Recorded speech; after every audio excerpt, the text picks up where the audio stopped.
Bismillahirrahmanirrahim. Hadis yang kedua dari 50 hadis sulasiyat, yaitu hadis-hadis yang membicarakan 3 perkara. Di bawah judul Ajrun Mustamirun, 3 macam amalan yang pahalanya mengalir terus-menerus. Dalam sebuah hadis, Rasulullah SAW bersabda, "Idza mata ibnu Adam inqata'a amaluhu illa min salasin." Bila seorang manusia meninggal dunia, maka seluruh amalannya terputus kecuali 3 perkara. Sadaqatun jariyatun.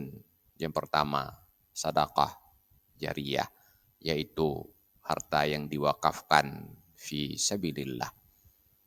Wa ilmun yuntafa'u bihi, dan yang kedua ilmu yang bisa diambil manfaat, ilmu yang diajarkan kepada orang lain dan ilmu itu diamalkan oleh orang lain.